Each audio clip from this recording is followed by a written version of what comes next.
liam lại na kan Thawnthu Hlui ngin thei leva chung ri liam chunga pai me khanin mang tra ti ka thang liam mei cheng lai lem ta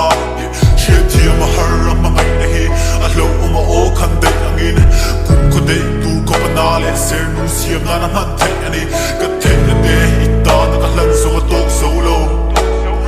mal ta ka man sir mai mi tin ken zo non fo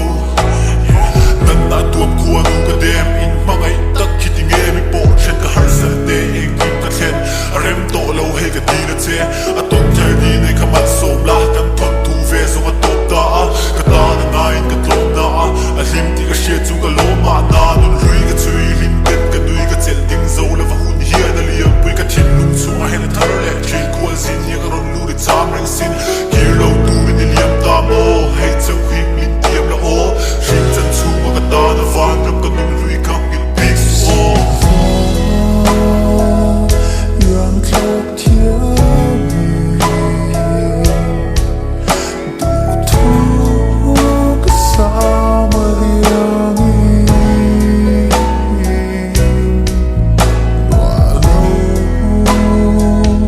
di kai na hu so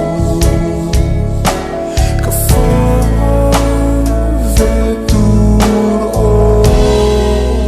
ton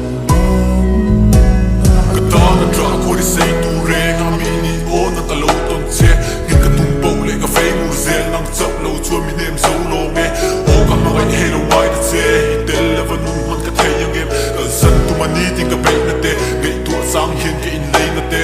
hun hian na liam pui ve me nga ti in le min be sei na nen kum hian na kian pui ve me nga ti ring zel in ka thei the yang em am cha ni khan ka ni tha na sia am tha ni khan ka ni na chia eng po su ni se ka tu sa che kan kar kal to pu ka lut sa tang em ma me na fa nga fan toy ka ni po na pui lo fe ka lom so ka nge nam ngai na fa nga a roi ka ni po na pui lo fe ka ton so ka e ma me na um sia mi shit fia ti ra ka ta la film ku ngai la